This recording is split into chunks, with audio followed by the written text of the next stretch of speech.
Buenas, bienvenidos, bienvenidas una vez más a mi canal. En el día de hoy les traigo un resumen de lecturas de mayo, junio, julio y agosto. En realidad de mayo hay un solo libro, si no estoy mal. Yo sé que hace mucho tiempo que no subo un video, pido perdón. La verdad es que estuve leyendo poquito y me pasaba un poco que tenía la sensación como de que había leído menos de lo que leí, pero no quería seguir trayendo retos o book tags y cosas por el estilo, porque sentía como que las respuestas eran siempre las mismas. Entonces quería leer como más libros y así poder traerles más contenido sobre libros y libros nuevos y responder con libros nuevos y todas esas cosas. Bueno, en definitiva, aquí estoy, tengo el pelo en una. Y de paso aprovecho para contarles que mañana me voy al Congreso de Editores y voy a estar haciendo un vlog. Me voy a llevar la cámara, me voy a llevar el micrófono y el sostén, como para estar haciendo un vlog de lo que es el Congreso de Editores y Libreros.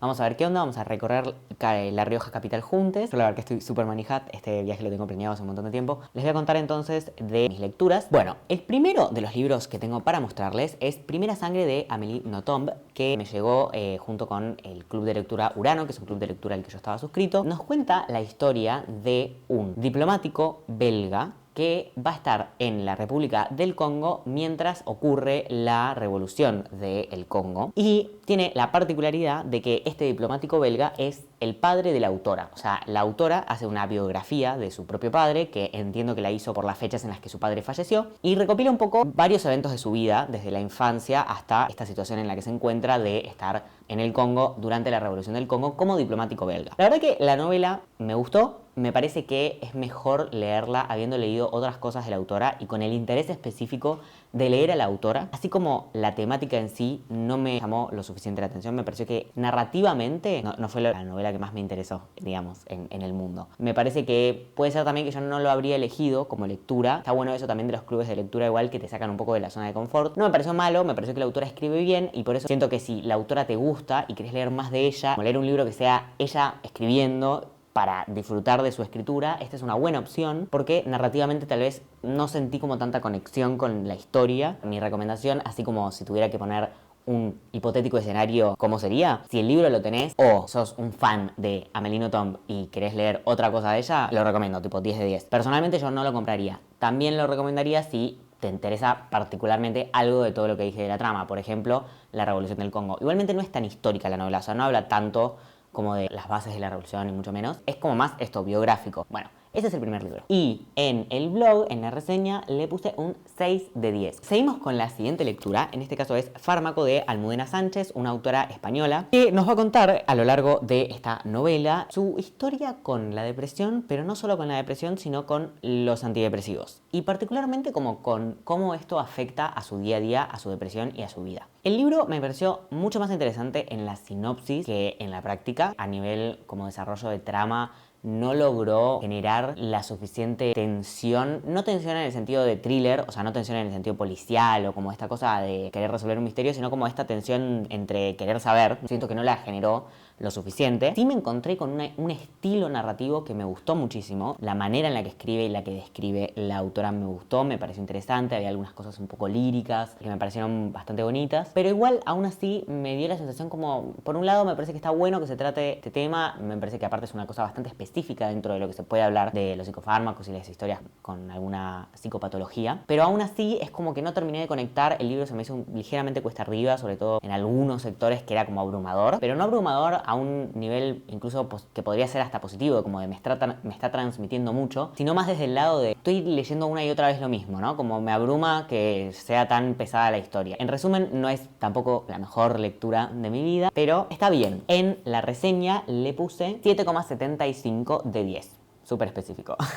Vamos a seguir con el siguiente libro. Realmente es un repunte total de lo que vienen siendo las lecturas. O sea, viene un 6 de 10, 7,75. Bueno, no, a este libro le puse un 10. Estoy hablando de Piedra, Papel o Tijera de Inés Garland. Es un libro de una autora argentina que tiene 187 páginas. Nos va a contar la historia de una chica que va a pasar desde la preadolescencia, o sea, la vamos a seguir desde su preadolescencia, incluso niñez, hasta su adolescencia. Su familia tiene una casa tanto en Tigre como una casa en Capital. Ellos pasan todos los fines de semana largos y fines de semana si pueden, y también algunas partes de las vacaciones en justamente su casa en el Tigre. Tiene una casa vecina de una familia que está ahí 24/7, que es de una clase económica, por así decirlo, muy inferior, en el sentido de que tienen unos ingresos muy inferiores a lo que tiene la familia de la protagonista, va a conocer a su mejor amiga, por así decirlo, y su interés romántico a lo largo del libro, ¿no? Lo estoy contando medio raro, como que cuando leen la sinopsis es como distinta la sensación, me parece que se da.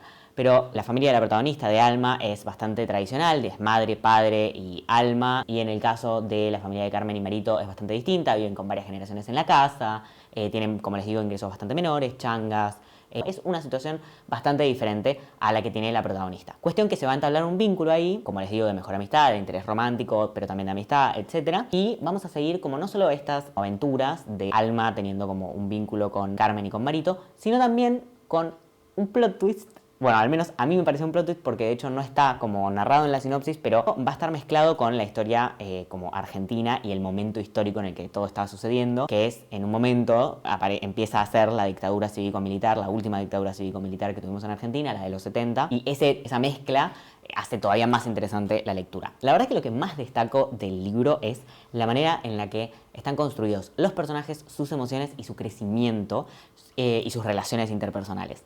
Me parece que está muy bien hecho, que además para ser un libro tan cortito, o sea, 187 páginas, lo hace súper bien. Me parece que también tiene un mensaje muy bonito y que mezcla de forma muy natural la parte esta que les cuento de la historia argentina y el contexto argentino en el que está situada la novela. Me parece que la verdad que vale muchísimo la pena. Creo que para varias edades, no me parece que sea un libro necesariamente para la adultez o para la adolescencia, sino que incluso se puede leer en la preadolescencia. Pero realmente recomiendo un montonazo esta lectura. Como ya les adelanté, le puse un 10 de 10. Vamos a seguir con una novela gráfica. Se trata de La Subestada de Juan Sáenz Valiente. Les voy a mostrar un par de ilustraciones. Algo muy gracioso es que también sucede en el Delta una parte, y yo no me había dado cuenta de esto ni cuando lo compré ni cuando lo empecé a leer. Para contarles un poquito brevemente de qué trata esta novela gráfica, nos va a contar la historia de un detective privado en Buenos Aires que no es el estereotipo de detective privado que tenemos en la cabeza. No es una persona que vaya atrás de los arbustos a mirar las cosas, ni tampoco que sea un espía como algo así medio superagente 86, sino más bien es un señor bastante común y corriente que tiene una cara y una corporalidad y una expresividad muy afable, muy amigable. Entonces la gente le cuenta todo. El chabón va y pregunta y la gente le cuenta. Y es así como va consiguiendo la información necesaria para resolver sus casos, que en realidad suelen ser más de justamente como una especie de espionaje o de querer saber algunas respuestas a cosas que sus clientes tienen preguntas. Le asignan un caso y a partir de este caso es que va a cambiar un poco su vida y su percepción de las cosas. Dicho todo esto, la verdad lo disfruté muchísimo, me pareció muy bonito, me transmitió cosas muy lindas con las imágenes, me pareció que estaba muy bien ambientado. No lo sentí para nada complejo, ni como novela gráfica, para mí que soy una persona que está recién empezando con esto, ni tampoco la trama en sí es muy compleja, no tiene mayores sobresaltos ni mayores plot twists así que uno diga, fa, es el policial de mi vida, pero aún así me pareció que se defendía súper bien y que dentro de lo que es la trama, incluso al ser bastante como sencilla, me pareció que vale la pena darle una oportunidad. Y ni hablar, los dibujos bellísimos, o sea, más allá de la ambientación y que está buena la ambientación, muy muy lindos los dibujos. El puntaje que le puse es 8 de 10. La siguiente lectura es la más compleja, no solo a nivel de que la novela en sí me resultó bastante compleja la lectura, sino que siento que es la más compleja de describir qué es lo que me pasó. Milagro en Haití, que es la novela de las que les voy a hablar, de Rafael Gumucio, nos cuenta la historia de una señora que es la esposa de un diplomático danés en Haití. Ella es chilena y están viviendo en Haití y bueno, ella decide en Haití hacerse una cirugía estética. La novela versa sobre el momento en el que ella está convaleciente en esta clínica en Haití y al mismo tiempo está ocurriendo en el exterior, digamos, una revolución en Haití. Y va a suceder todo esto, ella se va a quedar encerrada en esta clínica durante su convalecencia con una criada de su casa que la va a cuidar y van a tener como conversaciones sobre la vida. Es hasta complejo describir de qué trata, ¿no? Como para que se den una idea. El libro en sí no tiene, por ejemplo, no tiene muchos cambios de escenario. Casi todo lo vamos a pasar a esta habitación, pero sí hay como muchísimos delirios, diálogos que te llevan a saber un poco más de la historia de ambas personajes, pero al mismo tiempo no tanto de forma, o sea, más allá de la historia de ellas como personajes o como personas, y vemos como mucho trasfondo de crítica social, de análisis de la política chilena, un poco también incluso de análisis de la política haitiana. Es como muy complejo a nivel de texto y metatexto, digamos, como por decirlo de alguna manera, ¿no? Como que hay muchas capas de información y la verdad que se hace pesado, pero no cuesta arriba, como sí me pasó con Fármaco, por ejemplo. Pesado a nivel de como densidad, o sea, es mucho lo que hay que analizar y mucho lo que hay que ver. Me parece que lo habría entendido y disfrutado un poco más también si hubiera sabido más de la política chilena y o de la política haitiana, porque hay muchas referencias que después incluso leyendo reseñas, porque cuando terminé de leer este libro me quedé un poco así, viste, parado como, che, ¿qué acabo de leer? Y fui a leer reseñas a ver qué pensaban. Me gustó mucho igual, quiero aclarar, y me encontré con que había mucho como análisis y muchas referencias a, por ejemplo, la política chilena que yo ni siquiera había captado. Entonces, si hubiera sabido un poquito más, tal vez desde ese lado lo habría agarrado un poco más fácil. Pero la verdad, en resumen, mi opinión es: el libro está buenísimo, me parece muy interesante, lo volvería a leer una y mil veces. Todo bastante el estilo narrativo, me gustaría leer algo más del autor, a ver qué onda. Igualmente dicen, según las reseñas que estuve leyendo, que esta es como su mejor obra, así que bueno, veremos. Y por otro lado, que además me parecieron muy interesantes varios de los planteos que hace el autor a lo largo de la novela sobre, por ejemplo, el rol de la mujer en ciertos lados, la cuestión de uno ser como activista político de ciertas causas y después no poder responder con otras ciertas responsabilidades humanas que uno tiene. Bueno, como el rol de la mujer con el cuidado de su familia.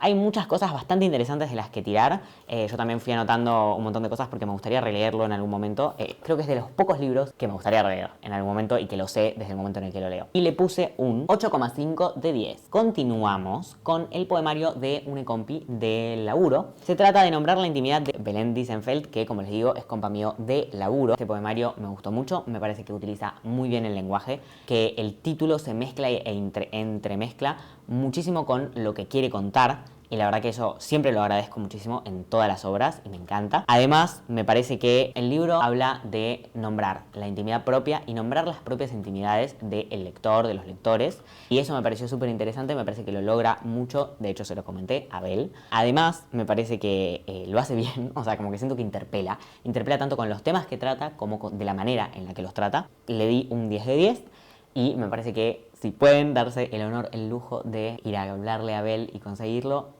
se los recomiendo muchísimo. Además me encantó la edición y la manera en la que está súper cuidada la edición. Eso 10 de 10 también hay que aclararlo. Bueno, y para ir terminando, tengo que nombrarles los últimos 3 libritos. 2 lecturas y el libro que estoy leyendo actualmente. Mi anteúltima lectura terminada de este video es Cerca de la Savia de Marina Dopico, que la verdad que es un libro que me encantó. O sea, me encantó, de verdad. Me pareció que estaba muy bien escrito, que planteaba cosas súper interesantes o de maneras muy interesantes. El libro nos cuenta la historia de una chica que va a atravesar su también preadolescencia, pero no niñez, o sea, ya 11, ponele desde sus 11 años hasta sus 17, 18, 19, es decir, desde que está por empezar la secundaria hasta que la termina. Y todo este proceso atravesado por una psicopatía que en la sinopsis se describe como esquizofrenia. Ahora, la novela es mucho más de lo que esperaba. No sé por qué hice así, en realidad quería ser así, tenía este dedito levantado. Nos cuenta, como les digo, la historia de nuestra protagonista que tiene como esta situación. Lo hace de una manera cero morbosa. Nos introduce una temática que me parece muy importante de tratar y no solo eso, sino que lo hace de manera muy innovadora, como les contaba. Siento que hay maneras que narrativamente fueron muy interesantes. Y por otro lado, algo que me gustó mucho, además de la novela, es que logró hacer algo que hacía bastante que no me pasaba. Estoy haciendo así, no sé qué, estoy como con los... Espero que no.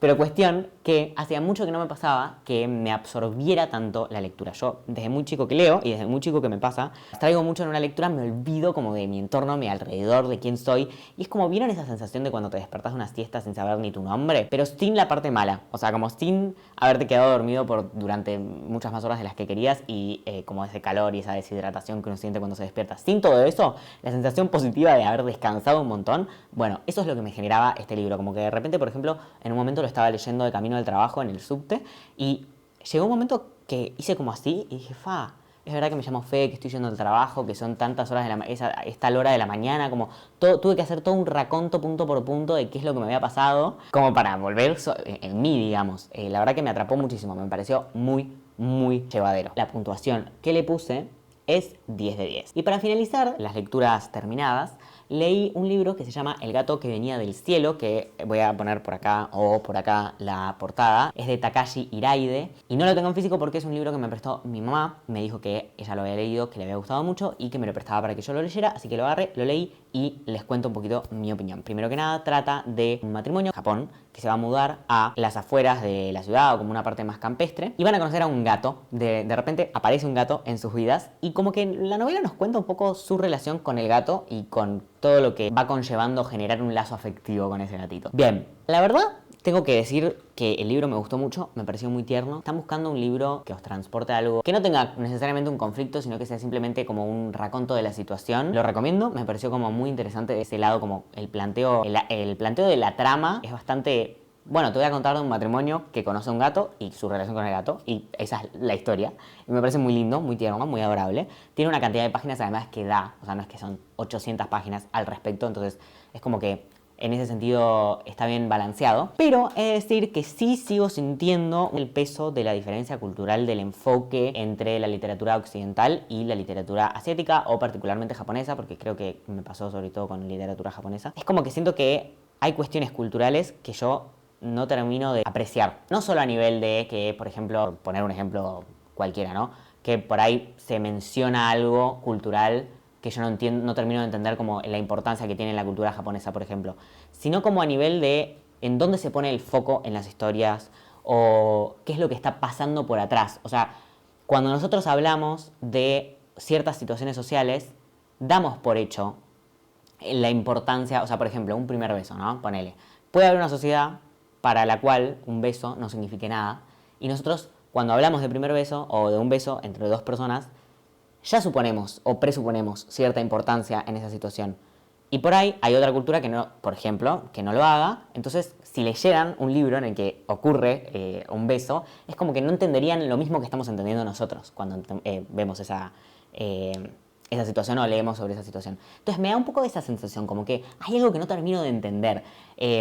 Y no sé muy bien cómo empezar a empaparme un poco más como para así encontrarle el fondo a esas cuestiones, porque sin duda seguro serán muy interesantes, pero bueno, es como un choque que sigo sin saber cómo surfear un poco. La puntuación que le puse es 7 de 10 y ahora sí vamos a contarles mi lectura actual, que de hecho estoy sacando de mi mochila porque me lo llevé hoy al trabajo. Es La gentrificación es inevitable y otras mentiras de Leslie Kern, que, bueno, como su nombre indica, es un libro que habla de la gentrificación.